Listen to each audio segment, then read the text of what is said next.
It's Midlife A Go-Go, the show that's on a mission to help women navigate this crazy thing called midlife. It's time to come out of the background and celebrate the second chapter of our lives. There'll be frank discussions on menopause, body image, relationships, sex, and more. Join Midlife A Go-Go on this journey where you'll discover you can have the midlife and skip the crisis. Hello and welcome back to Midlife A Go-Go, the podcast. I'm your host, Valerie Albarda. There's this unwritten rule which suggests that women need to be in competition with one another. We're described as being catty to one another, and many believe that women can't truly be friends with each other without having some sort of ulterior motive. Now, I don't subscribe to this theory, but nevertheless, it's something that persists, and we only have to look as far as our TV screens to see it acted out time and time again. But what if women shake off the notion that competition is the rule of the day and instead understand and embrace the idea that we have immense power when we work together? That idea of collaboration is what drives today's guest, Jacqueline Perez. In her early 50s, like many women, Jack began to suffer from invisible woman syndrome. As she describes it, she literally felt like she could go out in her pajamas and no one would notice. That was a defining moment for Jack, one that prompted her to create the Kuel Life, an online platform dedicated to redefining midlife for women and champion the idea of collaborating with one another.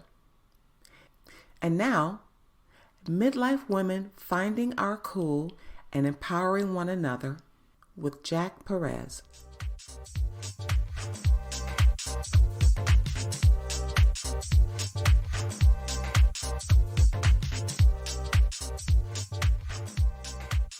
Thank you so much for joining me on the show today, Jack. No, thank you, Valerie. It's a pleasure to be here. I'm so welcome to have you here today. So, Jack, you and I, we have some serious simpatico going on. Yes, we absolutely do, Valerie. Certainly do. One thing I want to jump right into, let's talk about cool. I'm always ready to talk about cool. Let's go there. even if it's just the COOL version, I'm always ready to talk about that too. Nope, let's go with your version. Perfect. Tell us all about your version of cool, Kuel. Yeah, I'm happy to do so. Valerie, I built an online platform, a virtual community, and this is, pre-pandemic, right? Because I came up with this idea back in 2017, and it wasn't just my idea. I actually had a business partner when I first started. Sadly, she is no longer with us, but the initial impetus for Kuel Life, Kuel Life, was this concept that as we got into our 50s, 53, 54, there was this crazy thing going on. I just felt like I started to disappear, and that there were all these insane changes that we're going through during this time of life, the midlife and beyond, right? We've got a multitude of variables that we're dealing with, even more than when we went through puberty, right? I mean, it's a crazy time, from a physiological change, family structure change, parental relationships with your kids, if you have kids, it goes on and on and on. And I felt like there wasn't any one place where I could go get expert advice or ideas or be heard or see anything that was really specifically targeted to the concerns that I currently have. So seeing what I perceived as a gap in the marketplace, I decided to build it myself. Mm-hmm. I get that. I so get that. Now, one thing that you and I connect on is you talked about feeling invisible. And you said something to me earlier. You talked about you literally felt like you could go out in your pajamas and no one would notice. Yes, I I say that and I giggle when I say it, but it's actually kind of a little bit sad to feel that way, right? It's sad to feel that way, especially if you, for the most part of your life, you felt like your presence made a difference, or your presence, you turned heads, or people were ready to listen to your ideas, that you were visible. And Mhm. but it's interesting, Valerie, I have lately begun to contemplate how much of that, how much of those feelings came from society. We live in a very youth centric culture. Oh, I am right there with you. Yeah. So our culture in these great United States of America, we really put an enormous amount of visibility and laud youth and vibrancy, and it's interesting because not all cultures feel that way about their aging population, but we really do Mhm. that here in the United States. So I don't feel invisible anymore, by the way, just FYI. Mhm. I did, and then I went and did something about it, and I found my voice, and I'm helping other women find their voices. So now, upon reflection, I'm wondering how much of that was society versus me, my own insecurities about looking in the mirror and not recognizing myself reflected Mhm. back at me. Right. With the whole invisible woman syndrome, I did a whole TED talk on that, but I took it a step further because it was not just focused on midlife women feeling invisible. Like I said, I took it one step further and I focused on midlife women of color. Now, my talk, I called it the invisibility trifecta. And that trifecta was being a midlife woman of color. And I did speak about there's that segment of the population who they chose to be invisible. Those are the women who fly under the radar. They do that by choice. That's their prerogative. But then there are those women who are invisible by circumstance and through no fault of their own. Right. Yep. Those are the women who want to shine, and society makes it difficult for those women. It really does. It makes it very difficult, which is another one of the primary reasons that I went out and built this online community and platform, because I wanted a place where women can shine and we can empower one another. My entire platform is based and built on collaboration with other women, and the concept that together we are way more powerful and way more visible than we are as individuals. And so I'm with you, Valerie. Yeah, and I mean, I can only imagine that as a woman of color it would be even more difficult. But Mhm. it's interesting because I'm not white. I'm Latina. I mean, I'm the firstborn child in the United States of Cuban refugees. But if you look at me, you can't tell. I mean, you talk to me and you can tell, but you by looking at me, you can't tell.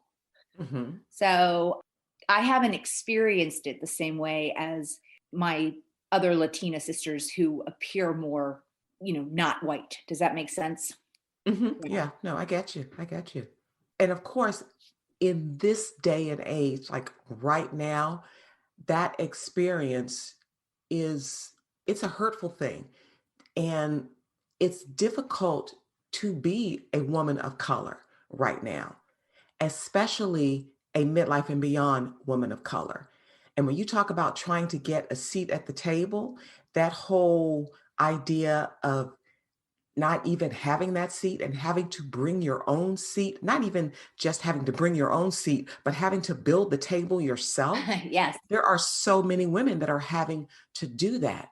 And I'm not the one to be ignored, you know. Yeah, no, I could tell that from you I- within 30 seconds of our first conversation. I'm like, yeah, this one's a powerhouse. Yeah.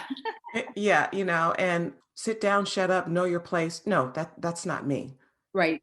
I make my destiny, so to speak.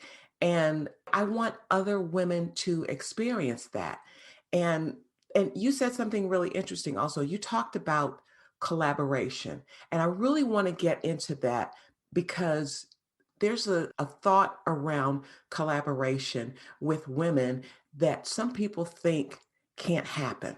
And people have this sense that women just can't do this together because they think that there is so much infighting. And I want to dispel that myth. Yeah, and Valerie, I think that's interesting because it's all tied into what you just spoke about that table and the seats at the table. So if you look back, like way back before there were corporate tables, women collaborated all the time. I mean, when the men went off to hunt or whatever, and the women were left behind with the babies, and they had to help take care of one another's babies, and they had to take turns going out and gathering whatever it is that they were gathering, fruits, berries, whatever. There had to be an enormous amount of collaboration going on, or you weren't going to survive. But then there was this interesting period of time of, so I grew up during the 70s and 80s, and there was a commercial that used to play that was just so catchy. And I actually used to sing the song. But thinking back now, if I think back on those lyrics, they were so damaging. And I'm gonna start it, and I bet dollars to donuts, you know this. I can bring home the bacon, fry it up in the pan, and never, ever, ever let you forget you're the man. Mm-hmm. Because Because I'm a woman, Anjali. yeah, exactly. Right? But that's crazy. I mean, think about what the messaging was for us. No wonder we got in that room and looked around and thought, hey, there's one seat at this table that I can take. And there's three of us in skirts, and I'm getting that seat. And there was fighting and scratching and biting to take that seat. Well, yes, but I mean, I don't think that we should be that harsh on ourselves because we were in new circumstances. And in some ways, it almost felt like the corporate world or the corporate men were doing us a favor by sticking an extra chair in there and saying, okay, which one of you is going to fill it? But what I love is what you've done and what I've done, which is, hell, I'm just making my own table, and every chair has a woman's butt in it. And any woman who wants to come sit at the table, we have room. We have room. So we don't have to live like that anymore. We don't have to live to spite one another or shove one another out of the way to get our spot. There's enough room. Exactly. And it's like you said, collaboration over competition. I absolutely love that. Yes. And my whole platform runs on that, by the way. All. Because Thank you. we have to, we can't live in a world. Well, you know what? We can live in a world because we are living in a world where there's so much mean-spiritedness, and people use that as a way to get ahead. And unfortunately, that's how it is. I choose not to subscribe to that. Amen to that, sister. I write a weekly post called Jack's Smack. And I just wrote one this past week on the Wall Street Journal op-ed piece by Joseph Epstein regarding Dr. Jill Biden, incoming first lady, and requesting that she drop her PhD, her doctor, off of her. I almost broke every tooth reading that, gritting my teeth so bad. Right. Well, you might enjoy my piece on it, because my contention is, seriously, dude, you're an 84-year-old white male. Could you be any more stereotypical? Like, how embarrassing for you?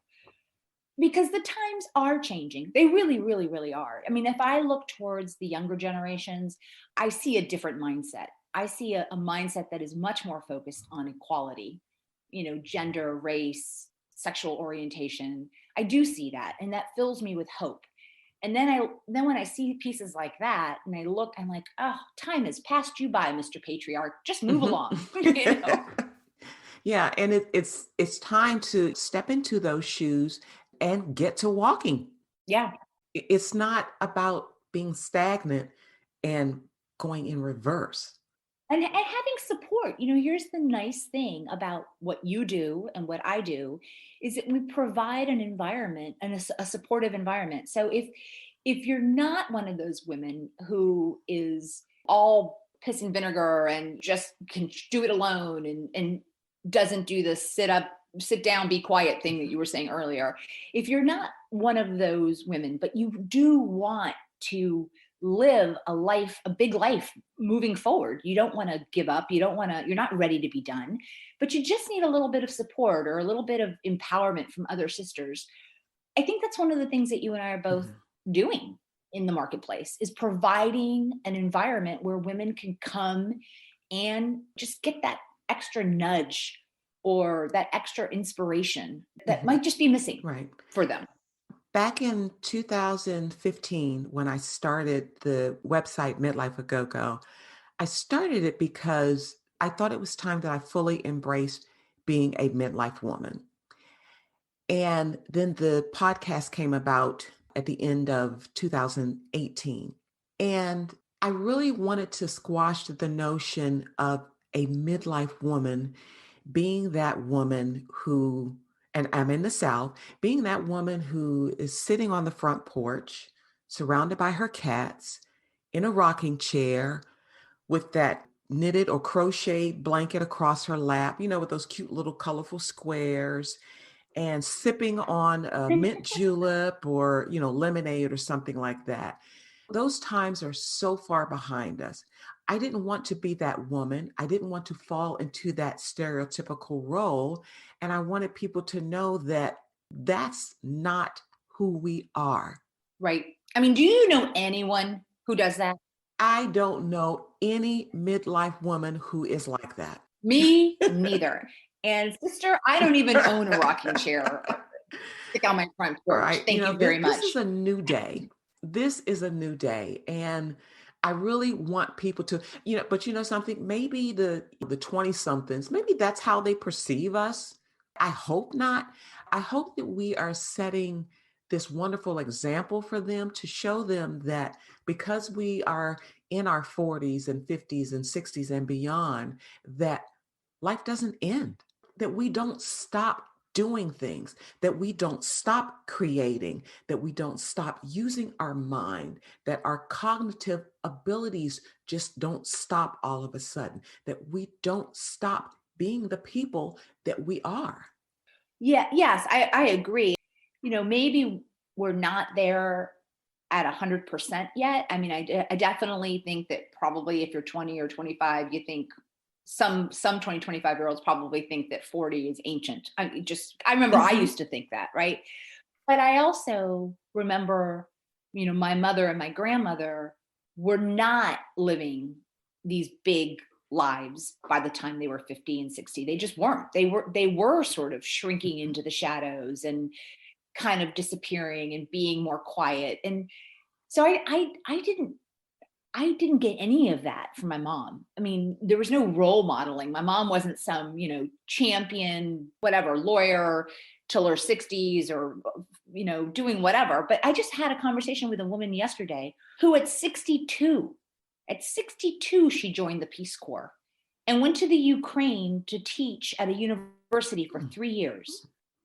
So I love that because that's so aspirational. I'm like, oh my God, I'm not even in my 60s yet. Look what I could do if I wanted to, The times, they are a-changing. Now, for example, let's talk about what you started doing in your 40s.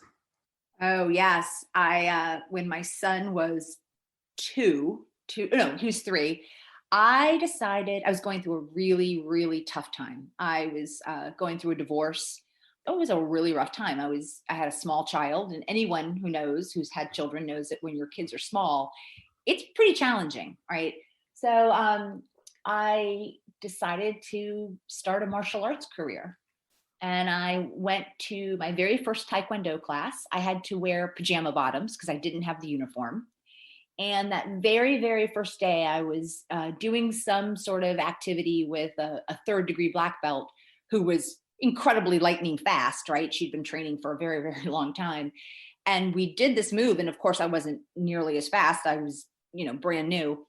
She literally ripped off my big toenail, Oh, no. my big toenail. Like she stamped on it, twisted her foot. And oh my God, I was like, holy cow, that hurts. And I'm sorry, I started laughing. I was preemptive because I thought you were going to say she literally ripped off your pajama bottoms. So no, she did not do that. That would have been okay. I think I was wearing underwear, so I think that would have been okay. But no, she literally tore my big toenail off.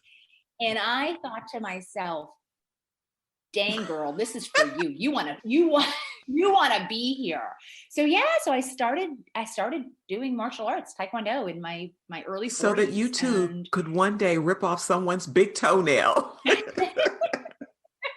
Yes, someday, right? And then I trained for a little over a decade and got all the way to 3rd degree black belt. So now I too can take off someone's toenail if I so desire. Right. Yeah. Life is about learning. In her defense, it was an accident. But life is all about learning. It is. Now, I can't say that I have the ability to go out and rip someone's toenail off. And, I'm in my late 50s now, not sure if my stealth abilities would allow me to do that. But I'm in a challenging phase in my life right now. I was just recently diagnosed with multiple sclerosis. And my whole deal now for me is to try and show myself that I can get through this. So every day is a challenge for me now. So at one point I thought I want to try and do a cartwheel. That was like 3 or 4 years ago. And that was all in fun. And now I really want to try and do that. So right. I want to get to that point where I can do a cartwheel again. So so that will be a monumental thing for me. Okay, so when you do one, you have to have someone record it and you have to share it. I want to see that cartwheel. Yeah. So when I will be practicing in my backyard, and once I can do it, my husband will record it, and that will be my big kudos. Yeah. Listen, I don't even know how to do a cartwheel, so I have mad respect for anybody who doesn't mind being upside down. But you kind of never stop learning in life, or at least I think you shouldn't. Yeah, so kudos to you, girl. You go. Thank you. But to what you just said, I think one of the keys to staying healthy mentally and even in somewhat physically is to constantly be learning and challenging yourself and confusing yourself, right? Muscle memory while muscle memory is really great and we use it all the time, muscle confusion is really what allows us to grow, either like from a physical standpoint or a mental standpoint. So keeping yourself active and in search of new knowledge and tackling things that potentially make you uncomfortable or aren't necessarily super easy, that you really have to engage your frontal lobe. That's all wonderful, right? So learning a cartwheel or teaching yourself a cartwheel is huge, right? Yeah. It seems like something really small, but it's something that I really want to do. But so the one thing that I really love about your site, Jack, is that it's a place for women to go to come together. It's a place of education and support for women. Yes. And it's the Kuel Life community. I really want to drive women to your site because I want women to know that it's something like you say, part of your motto is that we are stronger together than alone.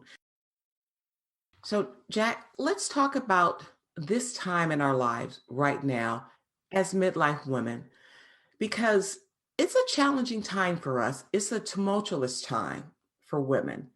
We're dealing with menopause. Some of us may still have children at home. Some of us are dealing with the empty nest. We are caring for parents. Some people may be going through divorce. We may be dealing with the death of parents. How do we handle that? How do we come together as women and help each other? Valerie, God, I just listened to your list and it's not even the full list, right? But that list already is overwhelming. It makes me tired just hearing it. In my opinion, the only way to live through this period of time, and not only live, but succeed and flourish and shine during this period of time, is to lean on one another and listen to one another and offer support and wisdom to one another. Because whether you're from California or England or Australia, I mean, I've got audience members from all over the world, India, we're more alike than we are dissimilar. And all of these issues are impactful in each of our lives. And we can really glean from one another ways to make it better for ourselves by listening to one another, by sharing our wisdom, by being open and being supportive. And I'm not talking about like all we talk about is the floofy stuff and the happy stuff. I'm talking, let's talk about the tough stuff. Let's do it. Let's have these really difficult conversations, but let's do them with an empowering light, a bright light, a kindness, rather than throwing out shame or guilt or judgment. There's just no room for that. I don't have any room for that in my life. Like if you're not going to be supportive, if you're not going to help me out, if you're not going to reflect back to me, maybe give me a little bit of insight so maybe I can make a better decision or I don't feel as alone, then you know what? I don't really need to have this interaction with you. Yeah. So I really believe that just being there for one another and offering one another empathy in an ear and a shoulder and some advice if there is some to be given, without the expectation that that person's going to take it and utilize it exactly the way you've dished it out. Right? There's got to be room for that person to take that advice and use it, not use it, change it. Right? But it's still, I think, such a valuable exercise to have that sense of community and that availability of the information in one place. The sense of community is so important. And it's great to talk about the fluff. Everyone needs that in our lives. It's great to have a smile and the happy things to talk about, but those difficult conversations are just as important. And getting the various points of views helps as well. And like you said, we can choose to take that information. We can get all of these different points of views and we can follow what people say. We can take it, we can ingest it, we can use it or not.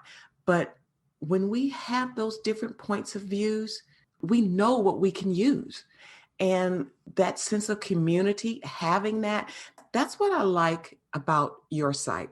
And I'm going to say this, I love to have people come and visit Midlife with Go-Go, but by no means do I shy away from having people and saying to people, please go visit these other sites also.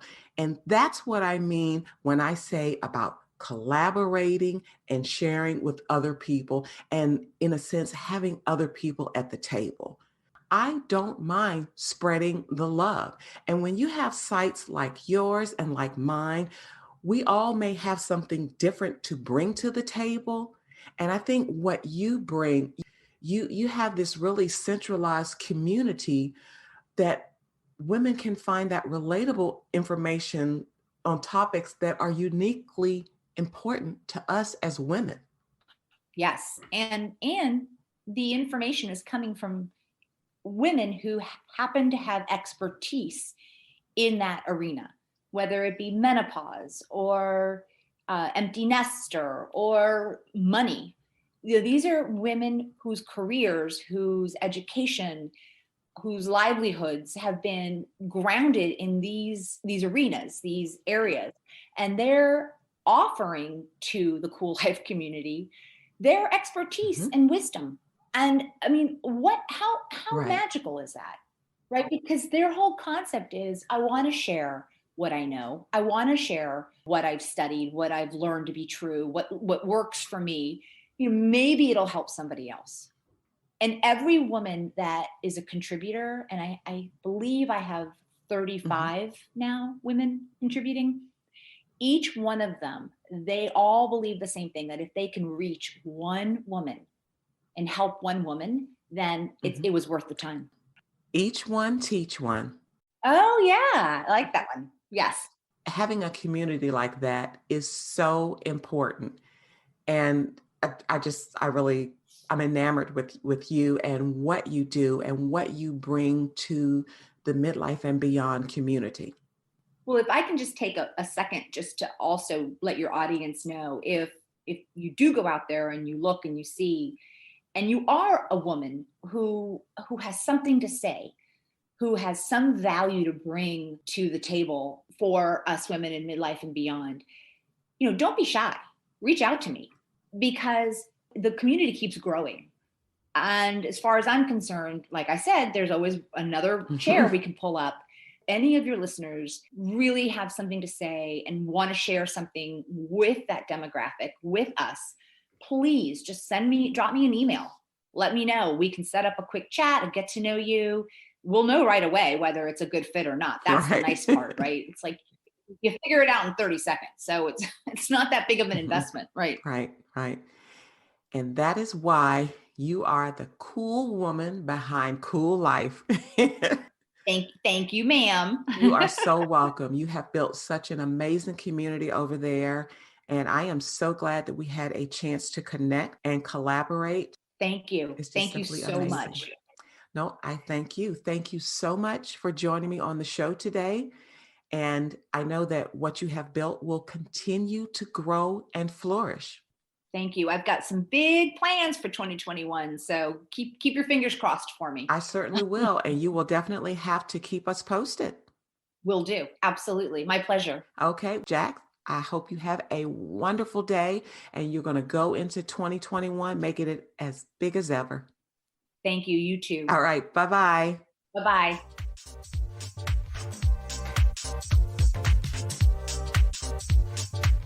I hope you enjoyed this episode of Midlife with Go-Go, the podcast. Be sure to check the show notes for the different ways that you can get in touch with Jack. And if you could also, please review Midlife with Go-Go, the podcast on your favorite app, whichever way that you listen to the podcast. It would be very appreciated. I really hope that you are enjoying the content that I put out. If there's a particular topic that you would like to hear that Midlife with Go-Go has not yet covered, please feel free to shoot me an email, Valerie@midlifewithgogo.com, and I would greatly appreciate it. Thank you so much for listening, and until next time.